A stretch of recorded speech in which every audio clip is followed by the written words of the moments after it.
भाऊ महाराज वर्णेकर आणि सुभाष महाराज कसरकर.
उपजूनिया पुरती येऊ काला खाऊ दही भात वैकुंठी तो ऐसे नाही कवल काही काल्याचे एकमेका देवमुखी एकमेका देवमुखी सुखे घालू उंबळी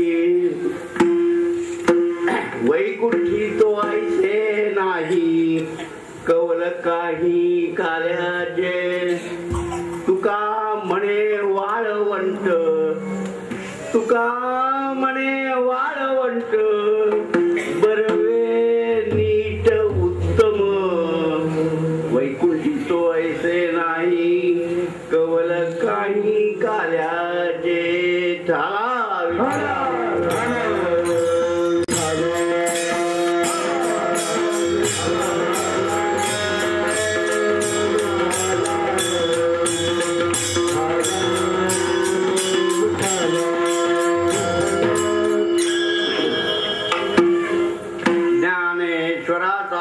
अवतार झाला म्हणून वदे ज्ञानेश्वरीला भगवंत रूपे पाहतो समजता नमस्कार श्री सद्गुरु यशवंता दया उदरी जन्मले नाथ माझे जिना तारण्या सारुडी स्नेह होते म्हणून तत्पूजनी लावू काया नमस्कार माझा श्री गोपाळ यशवंत वंशा बहुभूषविले भूदेव संता सदा घोषविले जगाच्या हिताचा घरी शुद्ध काया नमस्कार माझा श्री गोपाळाय नमामि सद्गुरु गोपालम यशवंत कुलभूषणम करुणाहृदय संपन्नम भीमातीर निवासनम सद्गुरुनाथ महाराज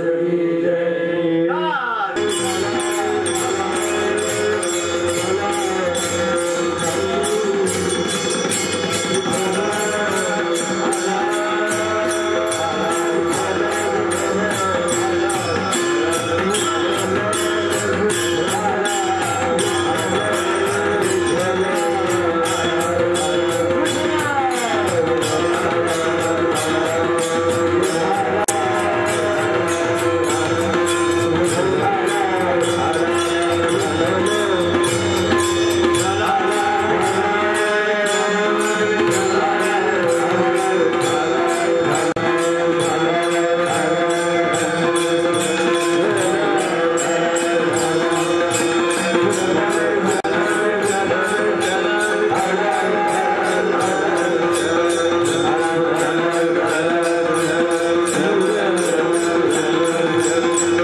अच्युतच्या सेवेसाठी जगद्गुरु तुकाराम महाराजांच्या काल्याच्या प्रकरणातील हा अभंग आहे. ठाला विठाला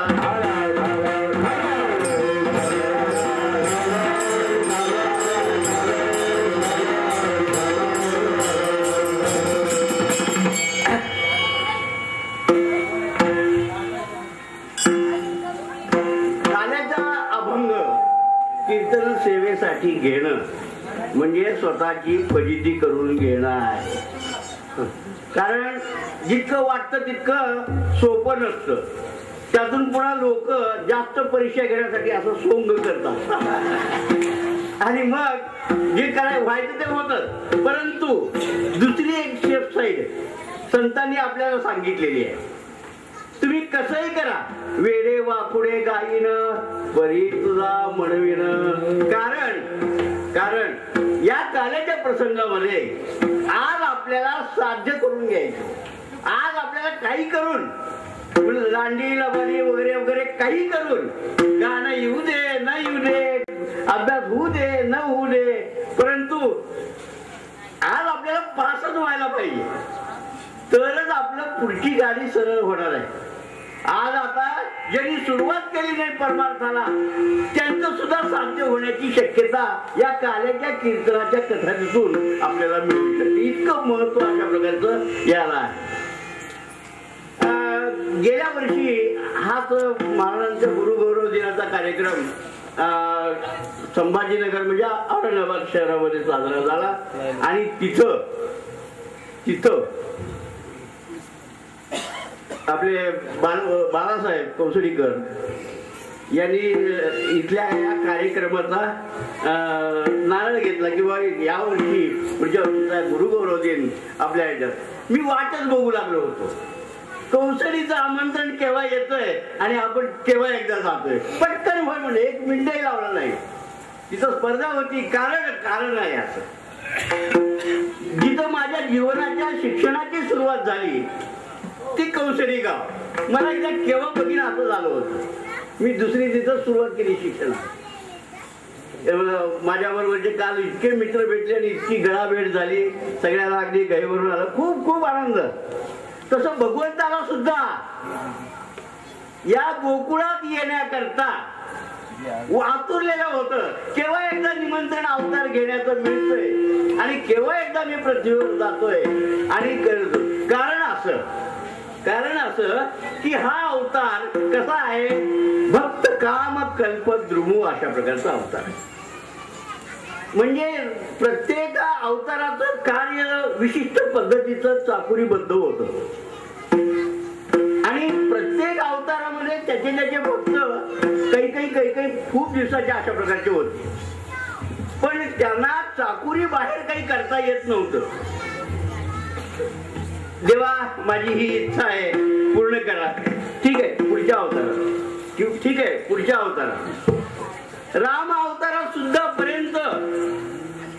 अवतारापर्यंत सुद्धा तिथे त्यांचं स्वातंत्र्य नव्हतं का.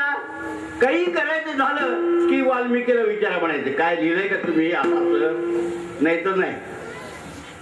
मग त्या अवतारात सुद्धा जी काही भक्त मंडळी होती सगळ्याला आश्वासनं दिली. पुढच्या अवतारात कोणाची तपश्चर्या झाली, कुणी जप केले, तप हे केले, सगळ्यांची पूर्तता या ठिकाणी आहे गोकुळामध्ये. आणि आज त्याच वर्णन करावं. चरित्र ते उच्चारावे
संतांनी एक छानपैकी सांगितलं, सुचवलंय, डोक्याची सूचना सुद्धा दिली आहे. उतावळीपणे तुम्ही येताल पण आणि देवबाप्पांनी केलं, कृष्ण महाराजांनी केलं तसं करायला जाल, तसं नाही म्हणाले. ते काय उच्चारावे चरित्र, ते उच्चारावे, फक्त उच्चार करायचे. राम अवतारामध्ये ठीक आहे, रामानुकरण करावं, रामराज्य निर्माण करावं असं सांगितलं जातं. कारण असं की रामाचं चरित्र हे अनुकरणीय आहे आणि कृष्णाचं चरित्र हे अनुसरणीय आहे. अनुसरण म्हणजे त्यांनी तत्वबोध घ्यायचा आहे, तत्वबोध घ्यायचा.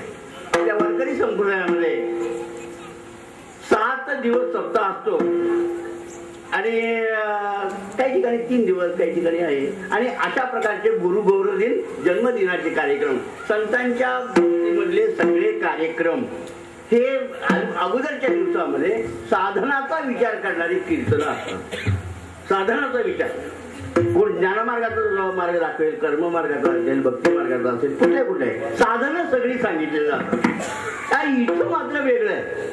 या काल्यात आणि त्याची सांगता ही काल्याच्या कीर्तनाने होते. काल्याच्या कीर्तनामध्ये काय असतं, आपल्या जीवनाचं साध्य असतं. तुम्हाला साध्य काय करायचंय ते इथं आहे. दुसरी गोष्ट, चरित्र उच्चारायचंय. चरित्र म्हणजे काय, कथा. जो कोणी कथा करेल, कृष्ण अवताराचं असं होतं, एक वैशिष्ट्य सगळ्यात मोठं सांगता येईल. म्हणजे आता हे सगळं मी तुम्हाला का सांगतोय, एवढं विस्तारानं सांगण्याचं कारणच असं, कारण कीर्तन सुटायच्या वेळेला सुरू झालेलं आहे. म्हणजे तुम्ही या कीर्तनाला म्हणा, कथेला म्हणा, बांधू शकत नाही. कशानेच बांधला जात नाही. देव हा कशानेच बांधला जात नाही. कीर्तनाचे वगैरे वगैरे वेळा, अमुक तमुक काही नाही. म्हणजे हे साध्य करायचंय, बाकी काही लक्ष देऊ नका. आपल्याला जे आपल्या कल्याणाचं आहे ते तुम्ही साध्य करून घ्या, हे याच्यातून सुचवायचं आहे. पण माझ्यासारखं काही नाही, झकपक येतो, मस्तपैकी असे हे करून येतो. अर्थात हे सगळ्यात तुम्हाला लोकांचं कौतुक आहे. आणि मग आता इथं आल्यावर सुद्धा वाटलं की आता कीर्तनाची आपण सुरुवात करावी, ती सुद्धा कौसडीतूनच. कारण मस्तपैकी संच मिळालाय भजनाचा. काय जेवढं पाठ आहे तेवढं बोलावं, जेवढं कळेल तेवढं बोलावं, नाही कळेल तरी आपलं नुसतं गात बसावं, नुसतं म्हणत बसावं. याच्यातून आपलं साध्य होणार आहे. त्या साध्य काय आहे, याला साध्य कीर्तन असं का म्हणतात, कारण चरित्राचं हे कथन हे फार महत्वाचं आहे. कृष्ण चरित्र, कुठल्याही प्रकारचं कृष्ण कथा ऐकणं. कारण मी पण म्हटलं की रामाचं चरित्र हे कृष्णाच्या चरित्राचं काही संबंध नाही.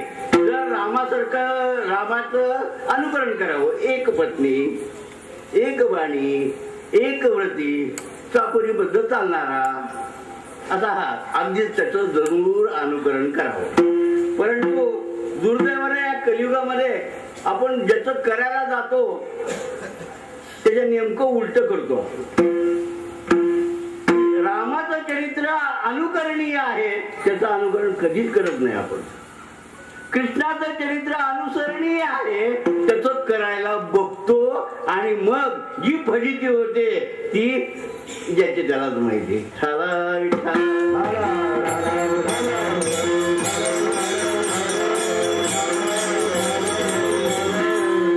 पद्धती माहिती पाहिजे, कुठेही बसावं, कसं बसावं, काय ऐकावं, काय ऐकावं. संतांचे फार मोठे उपकार आहेत आपल्यावर की हे सगळ्या प्रकारचं कथानक त्यांनी करून ठेवलेलं आहे. आपल्या साध्याचा, आपल्या उद्धाराचा मार्ग मोकळा करून ठेवलाय आणि फार सोप्या पद्धतीने सांगितलंय. काय म्हणताय की कथा ऐकावी. शेवटच्या दिवशी या काल्याच्या कीर्तनामध्ये काय करायचंय, कथा ऐकायची. कथा संपूर्ण चरित्र नव्हे, त्यालाही बंधन घातलेलं आहे. रांगत गोधने चालत आहे. कुठपर्यंत ऐकायचं चरित्र, रांगण्यापासून ते गोधन चालत आहे. पुढे जे केलं ते तर तुमच्या ऐकण्याच्या आणि कळण्याच्या पलीकडचं आहे.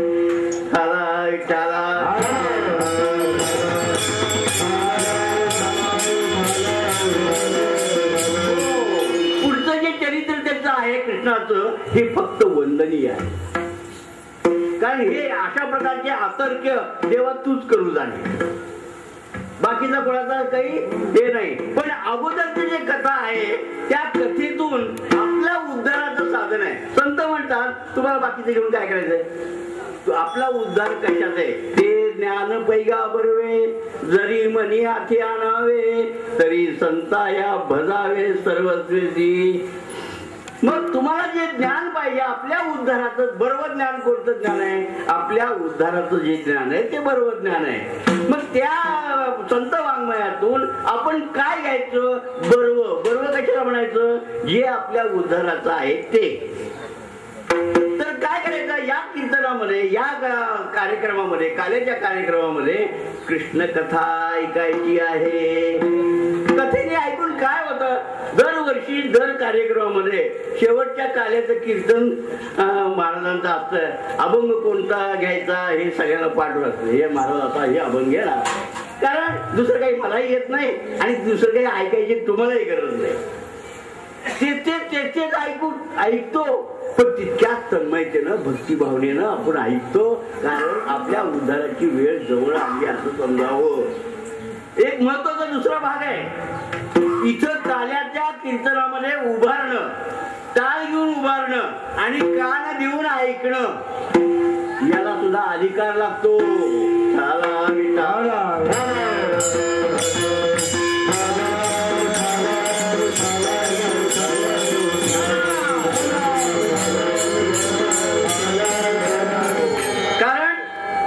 कारण काय आहे, आपल्या पूर्व पुण्याईनच हा प्रसंग येऊ शकतो.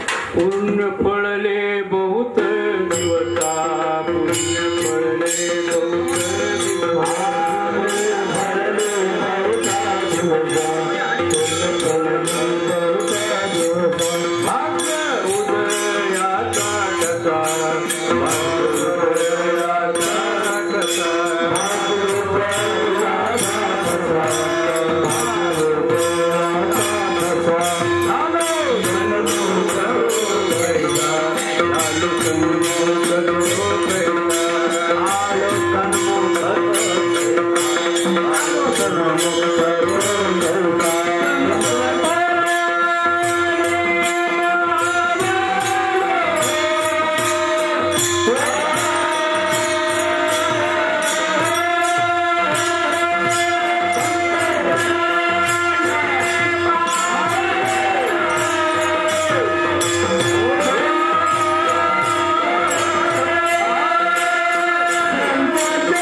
आपल्याला आपल्या पूर्व पुण्याईनं जे काय आपण सत्कृत्य केलं असेल, पुण्याचं काम केलं असेल तरच संत चरणी आपण रुजवतो.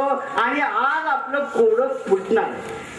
आज सुटले माझे कोडे, काही ठिकाणी काही अभंगामध्ये आज सुटले माझे बिरडे म्हटले, म्हणजे जी आपली गाठ पडलेली आहे त्याचा उकल आज होणार आहे आज. आणि कशाने, फार कमी प्रयत्नात ना, काय हजारो वर्ष तपश्चर्याने वगैरे नाहीये. काय करायचंय? संतांनी इतकं सोपं करून दिलंय, फक्त कथा ऐका. कसं ऐका? सगळे अष्टसात्विक भाव एकत्र करून ऐका. पण या काल्याचं कथानकच इतकं गोड आहे. इथं कीर्तन जोपर्यंत चालू आहे तोपर्यंत, आता तुम्ही सुद्धा एक छोटासा प्रश्न मी तुम्हाला विचारतो. आता तुम्हाला कोणाला घरची आठवण आहे का सांगा या क्षणामध्ये? अजिबात नाही, अजिबात नाही. मला तर नाही बाबा, तुम्हालाही नाही, कोणालाच नाही. कारण आपली वेळ जवळ आहे. आज फिटले माझे आज आपल्याला नक्कीच लाभ होणार आहे. म्हणजे आतापर्यंत काय जे झालं असं ते झालं असं म्हणायला पाहिजे आपल्या. पण आज आपले भाग्य उजडलेलं आहे की कथेमध्ये येते. पण कथेने येण्याचा दुसरा एक संदर्भ आहे की हे सुद्धा काही सहजासहजी होणार नाहीये. आपण सगळेजण, तुकाराम महाराज तर होते गोकुळामध्ये, कृष्णाच्या बरोबरीनं तुकाराम महाराज होते. तेव्हा म्हणजे गवळणीचा एकी आडून तुका म्हणे वारी, एकी आडून दुसरी. म्हणजे तिथं गोपिकांची लाईन लावायला होते तुकाराम महाराज, लाईन लावायला होते. त्यानंतर म्हणजे आपण सुद्धा गाणारे असू दे, मृदंगी असू दे, कुणीही असू दे, या आणि श्रोत्या वर्गावर माझ्या सगळे असू दे, कुणीतरी गोकुळामध्ये आपला संपर्क आलेला आहे. गाई, म्हशी, दगड, धोंडे, झुडप, झाड, जलामधले किडे, काही ना काहीतरी आपण तिथं आलेलं आहे की या योगानं आपल्याला इथं मानवी देह मिळाला आणि मानवी देहात सुद्धा येऊन आपल्याला कृष्ण कथा ऐकायला मिळाली.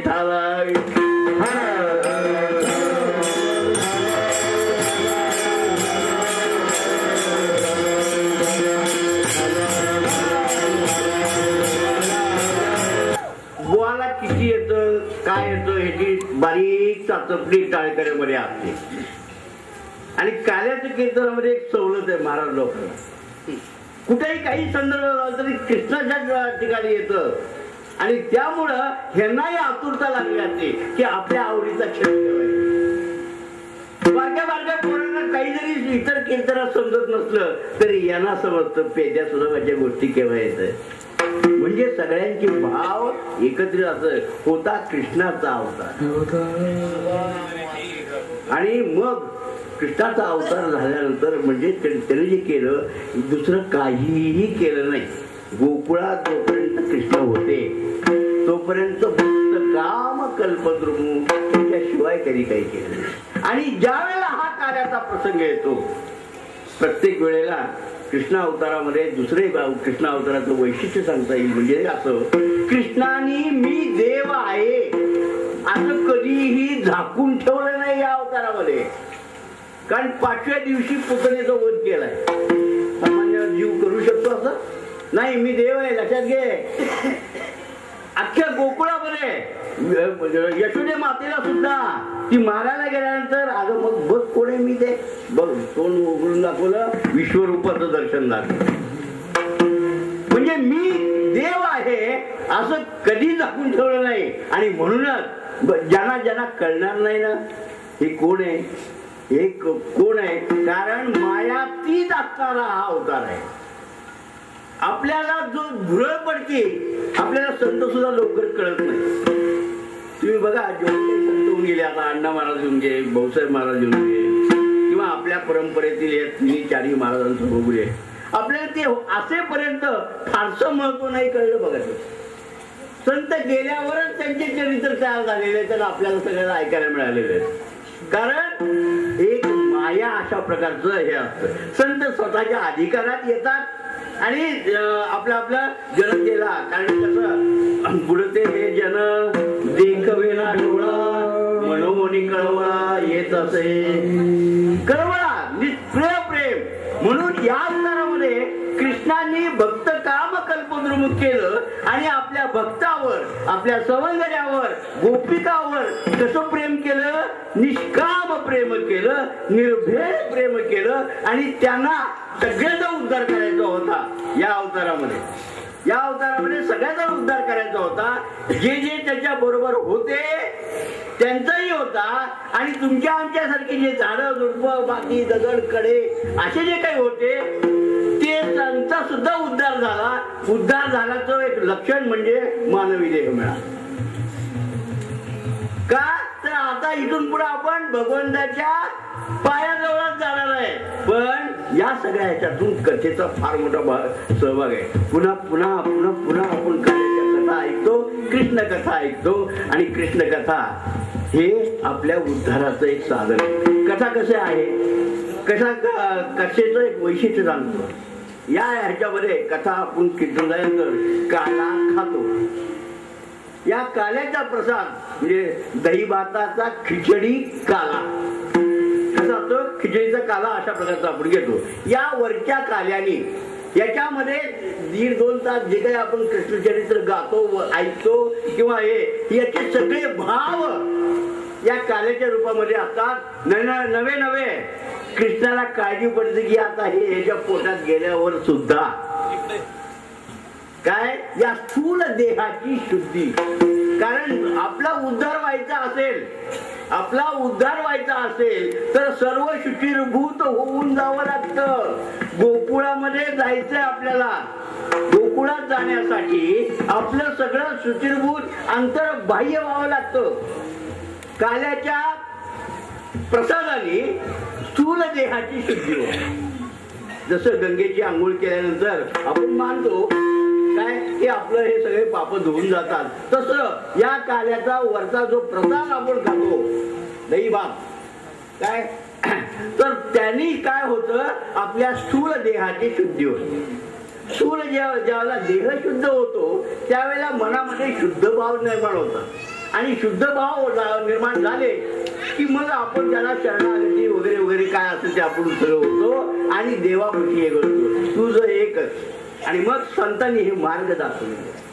आणि या ज्या कथा आपण ऐकतो या कथेतून सूक्ष्म देहाची शुद्धी होते आपल्या कर्णपटलाद्वारे. काय जर इथं आपण आपल्या साठवीला हरी हे कशाने होऊ शकतं, श्रवणाने होऊ शकतो. म्हणूनच भागवतामध्ये नारद भक्ती सूत्रामध्ये किंवा यांनी काय सांगितले श्रवण नवविधा भक्तीचं सांगितलेलं आहे. नवविधा भक्ती ही या कृष्ण कथेच्या अवताराचं सार आहे म्हणून सांगितलं. तुम्ही आपापले प्रत्येकाचे हक्कदार वेगळे आहेत ना. कुणी श्रवणाने उद्धार करून घेऊ शकतं, कुणी मननाने उद्धार करू शकतं. श्रवणम कीर्तनम पादसेवनम मननम अर्चनम दास्यम या वेगवेगळ्या प्रकाराने कृष्णाची सेवा या गोकुळामध्ये भक्तांनी मिळून या सगळ्या 9 प्रकाराने केले, नवे हजारो प्रकाराने केले. पण काय केलं, भक्तीच केली. कारण कृष्ण म्हणतात पै भक्ती एकूमी जाणे हेच सान थोर न म्हणे आम्ही भावाचे पाहुणे बनते. आम्हाला फक्त भाव बघितला आणि कृष्णाने जवळ केलं, सिलेक्शन केलं. तुम्ही आम्ही उठून कोणत्याही क्रूर माणसाला गोकुळात प्रवेश नव्हता. जेवढे राक्षस आले ते सगळे मारून टाकले आणि भगवंत कोणाबरोबर परत गेले, अक्रूराबरोबर केलं. क्रूर माणसाला तिथं प्रवेश नाहीये. आपल्याला जर भगवंताने आपल्या जवळ करावं असं वाटलं तर काय केलं पाहिजे, आपल्यातले हे सगळे दुर्गुण घाललं पाहिजे. याच्यासाठी वारंवार काल्याच्या कथा ऐकल्या पाहिजेत, कृष्ण चरित्र ऐकलं पाहिजे, प्रसाद मागून घेऊन खाल्ला पाहिजे, कारण कसं आहे कथा कशी आहे, कथा त्रिवेणी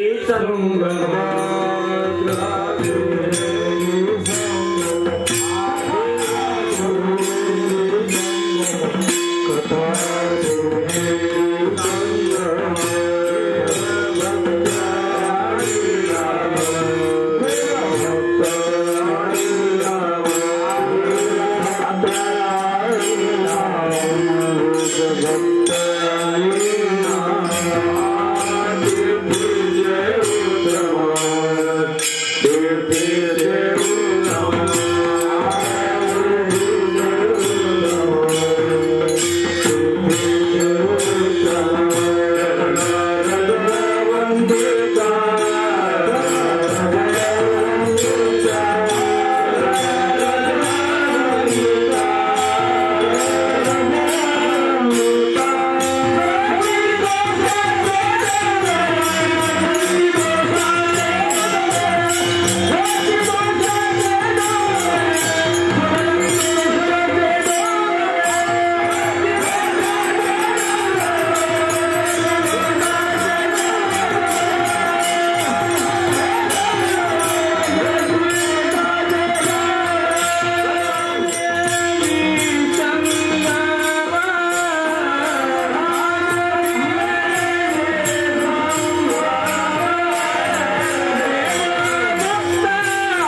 त्रिवेणी संगम देव भक्त आणि नाम. या कथेमध्ये कृष्ण कथेमध्ये गोड का वाटते, वारंवार का वाटते, तर या कथेमध्ये एक वैशिष्ट्य, इथं देव प्रत्यक्ष येतो. पण देव कशा करता येतो, त्या भक्ताच्या भक्तीला पाहून तो धावून येतो. आणि कशाच्या साधनाने येतो, नाम साधनाने येतोय.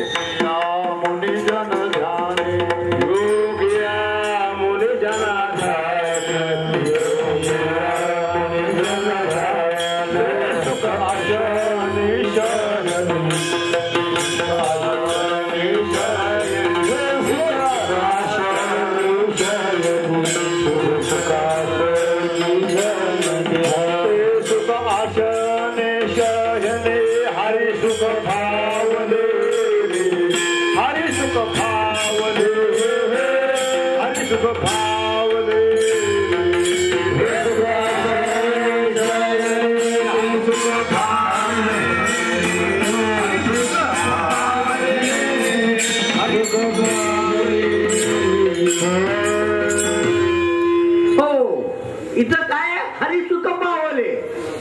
इथं देवाला सुद्धा या भक्ताच्या मेळाव्याशिवाय दुसरीकडे कुठे करमत नाही. म्हणजे जिथं हरीची कथा आहे तिथं हरी हा आवर्जून येतो. माझे भक्त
उभा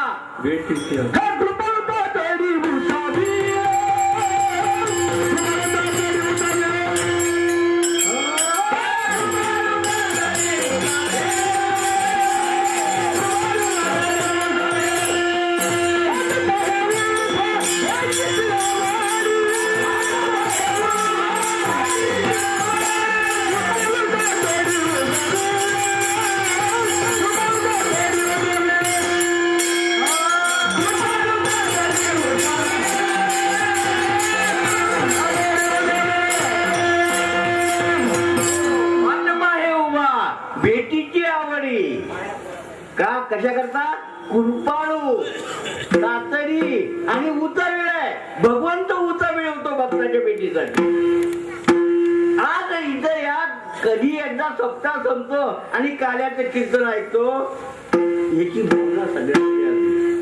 आता जोपर्यंत कीर्तन चालू आहे तोपर्यंत स्वतःची पोटा पाण्याची व्यवस्था नसती, काही नसती, भानच नसतं. आता मी हार काढून पांडुरंगाचं नमन झाल्यानंतर विनेकराला हार घालायचा तर मी पण विसरून गेलो का आपल्याला कीर्तन करायचं. आणि देवाला हे असं आवडतं, नकली काही आवडत नाही. आणि म्हणून तुकाराम महाराज काय म्हणतात की मी पहिल्या चरणामध्ये म्हणतात उपजून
भाग्यासाठी आणि कार्याचा प्रसाद केलेला आहे. कारण तुम्हाला भाग्याशिवाय हे मिळत नाही, मी अगोदरच सांगितलं. आणि या कार्याच्या केंद्रामध्ये कृष्ण कथेशिवाय दुसरं काही सांगायचंच नाही. पण जे तत्व आहे त्या पाठीमागचं जे तत्व आहे ते सांगणं भाग आहे. म्हणून तुकाराम महाराज म्हणतात या कार्यासाठी, याच्या प्रसारासाठी, कृष्ण कथेचं श्रवण करण्यासाठी, कृष्ण कथा गायण्यासाठी सगळे भक्तांच्या उपदुनी या पुढती येऊ. आणि हा अधिकार देवाला सुद्धा नाही बरं का. हा अधिकार देवाला सुद्धा नाही. कसला कोणता अधिकार? स्वतःहून उपदुनिया पुढची येऊ हक्काने सांगतात मी आम्ही जन्म घेऊ. पण देवाला असा जन्म मनाने घेता येत नाही. संतांचा तो एक विशेष स्पेशल अधिकार आहे. कारण लोकांनी ज्यावेळेला म्हणावं देवा अवतार घ्या, फार गरज आहे, पृथ्वीवर पाप फार झाले, तरच त्याला इथं अवतार घेता येतो, मनाने नाही. आणि संत कशा करतात? परित्राणाय साधूनाम विनाशाय च दुष्कृताम धर्म संस्थापनार्थाय संभवामि युगे युगे. पृथ्वीवर पाप जास्त झालं, दुष्टांचा संहार करण्यासाठी भगवंत इथं अवतार घेतात. तेही त्याच्या 17 वेळा विनंती केल्यावरच आणि आपल्या भक्ताचा उच्चार करण्यासाठी. संताचं तसं नाही. म्हणाले तेव्हा आम्ही वैकुंठवासी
तुकाराम महाराज गोकुळात होते.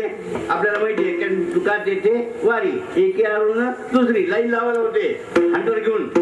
तुकाराम महाराज हंटर घेऊन म्हणजे कडक भाषेमध्ये बोलण्याचं जे त्यावेळेचं तंत्र आहे ना ते पुढच्या अवतारात तुकाराम महाराज अवतार सुद्धा होता. म्हणजे एकच फक्त नामदेव महाराजांचा त्यांचा अवतार. नामदेव महाराजांचं म्हणजे तुकारामाचा अवतार आहे हे माहिती सगळ्यालाच माहिती, वेगळं काही नाही. पण नामदेव महाराज फार कोमल. काय त्यांना असं वाटलं की कोमल करून करून काही भागलं नाहीये म्हणून तुकाराम म्हणून पुन्हा आले. आणि मग काय हातामध्ये हंटर घेऊनच तुम्हाला साधं समजत नाही. आता उपदुनी या पुढची येऊ. आणि मग कथा ईश्वर कसा प्राप्त करायचा आहे, कशी कथा गायची आहे, कसं गोडवे गायची आहे. कारण इथं काय येऊ उपदुनीला कशा करता यायचं? वैकुंठ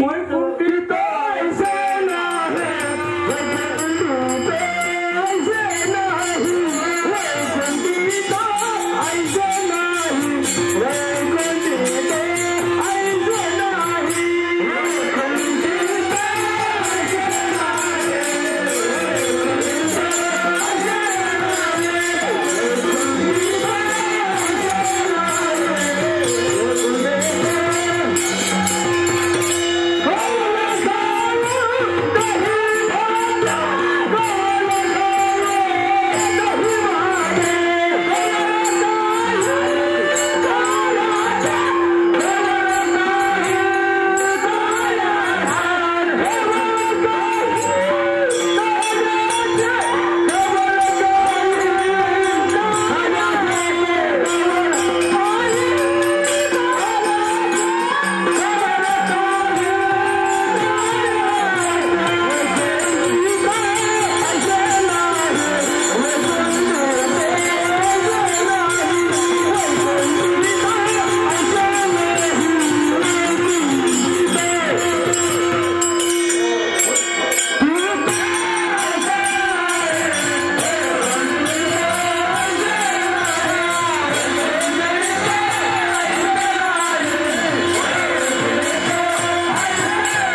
नाहीये. आपला जो उद्धार आहे ना वैकुंठाच्या लोकांना नाहीये, तो चान्सच नाहीये त्यांना. तिथं काय इथं काय करायचं, इथं जायचं उपदेव. कारण याच मनुष्य देहामध्येच आपल्याला हे कथा ऐकण्याचा, श्रवण करण्याचा आणि आपले दोष निवारण करून, म्हणून झाडू संतांचे मार्ग, पूर्वी जे काय अवतार सांगितलं त्याच मार्गाने आपण. आणि या सगळ्या याच्या करता हेच कारण काय, संतांचा अवतार त्यासाठी. निर्दया अवतार तुम्हा धराया कारण कोण महादोषी, ज्यांचा संहार करण्याकरता देवाला अवतार घ्यावा लागतो, त्यांना ठीकठाक करून त्याचा उद्धार करण्याचं काम संत करत असतात. म्हणून वैकुंठी जो आहे कवल काही कार्याचे, कवल म्हणजे काय, थोडासा भाग, एवढा सुद्धा भाग स्वर्गात नाही.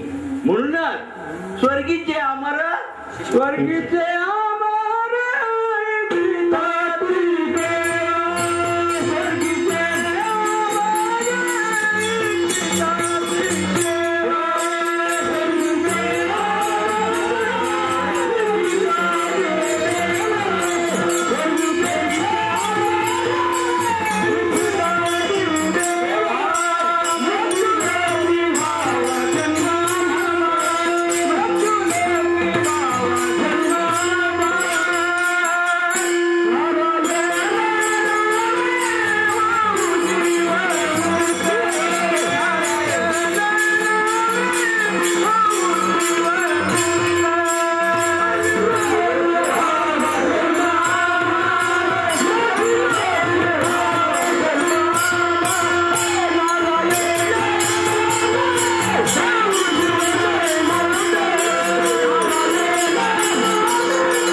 स्वर्गातले आत्मे आहेत ना त्यांना सुद्धा पुण्याची पाहुती सरे.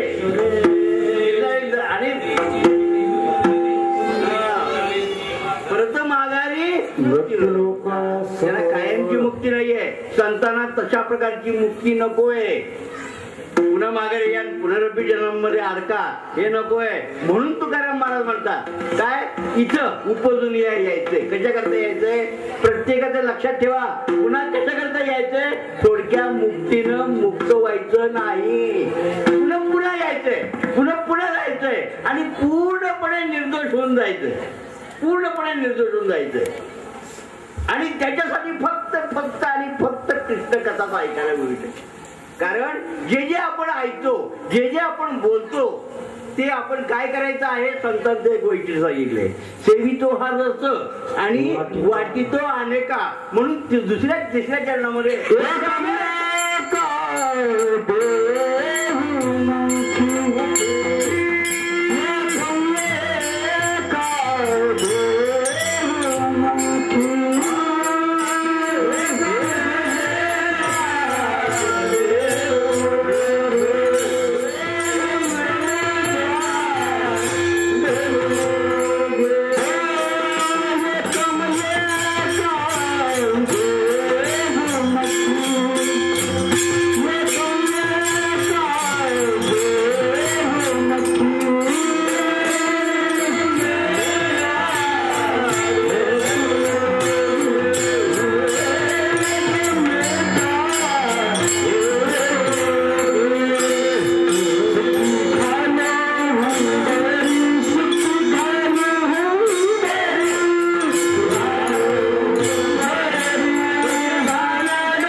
सांगितल्याशिवाय दुसऱ्याला सांगितल्याशिवाय त्याचं पूर्ण समाधान नाहीये.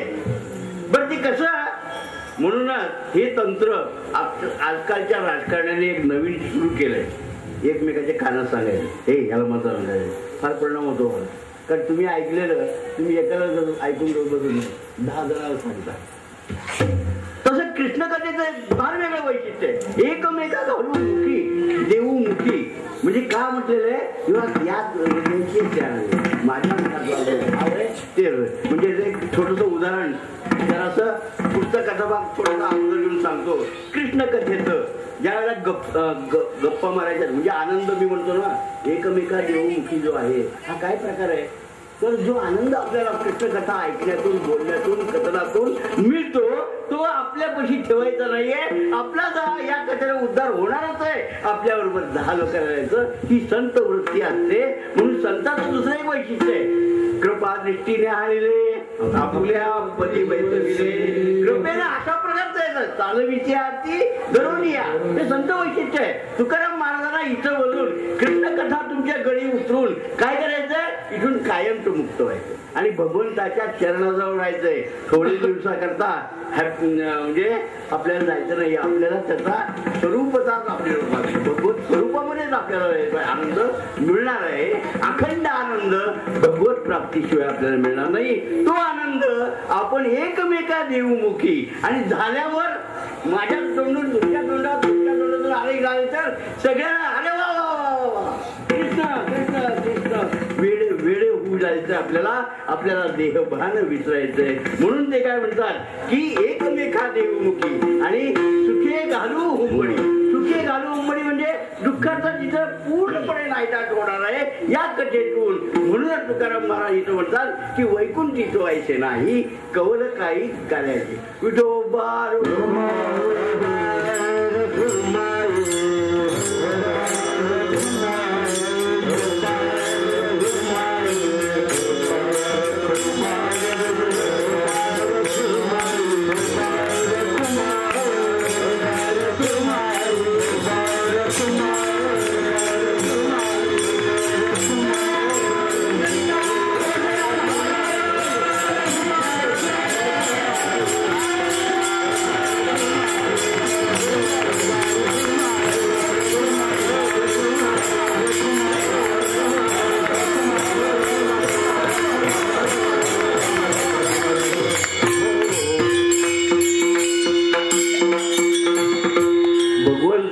टाहू फोडून नामस्मरण केल्याशिवाय गोकुळात जायला मिळणार नाही बरं का तुम्हाला. म्हणजे मलाही घेतं की नाही माहित नाही पण आपण सगळ्यांनी पुढे नामस्मरण करूया. तो बार कुमारी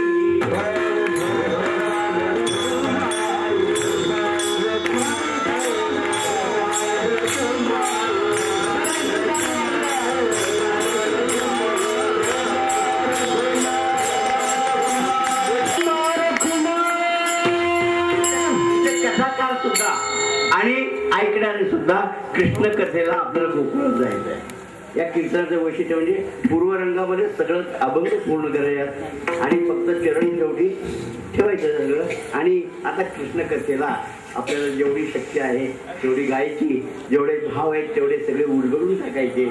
आणि तुम्ही आम्ही सगळं या कृष्ण कथेचा रस ज्याला आपण काल कीर्तनामध्ये ऐकलं ब्रह्मरस हा आपण सेवन करायचं आहे. आणि नंतर या कार्यक्रमाची सांगण्यात होणार आहे. पृथ्वीवर पाप झालं तरच भगवंताला अवतार घ्यावा लागतो. आणि म्हणूनच आणि भगवंत अवतार घेता आपल्या भक्ताचा उद्धार करण्याकरता. कारण त्याला तिथं एकट्याला क्षीरसागरात करमणार होतं का? नाही. कारण कसं या सुखा कारणे या सुखा कारणे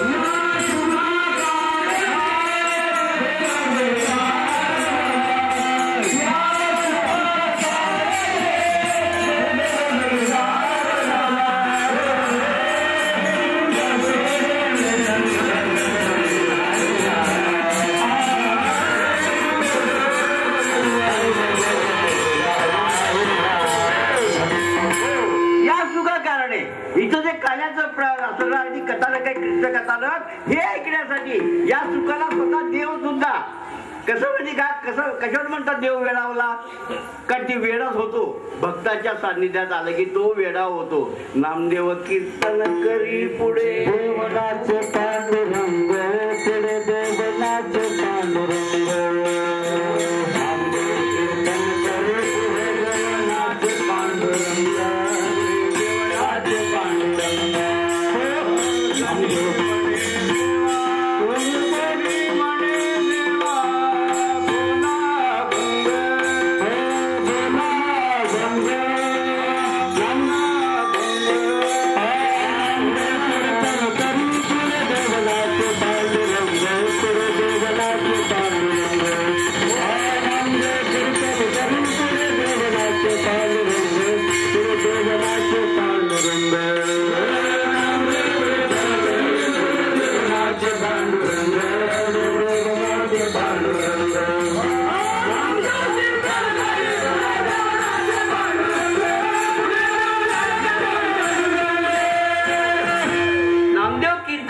पुढे नाचे पांडुरंग हा वेडा कशावर माहिती का नाचता नाचता देवाचा गणला होवी देवा आयचे बोले कबीर कबीर दिलं होते सगळे चालता पाहिजे आपला सुखा मेळा कबीर हे सगळे होते देव नाचायला लागले नामदेव कीर्तन करायला तर म्हणून भक्ताच्या मेळ्याशिवाय त्याला करमत नाही वैकुंठी तो आयचे नाही आणि कवल काही काळाचे आणि हे सगळं एकमेकांच्या मुखात देऊन इथं भगवंत येण्यासाठी आतुर होते जसं मी कौशल्य येण्यासाठी उतावी झालो होतो आता ते भक्तजनाच्या ह्याच्यामध्ये काय मी इथं शिक्षणाला सुरुवात केली आणि इथं भजनाचे तालही शिकायला मी आज सुरुवात करतो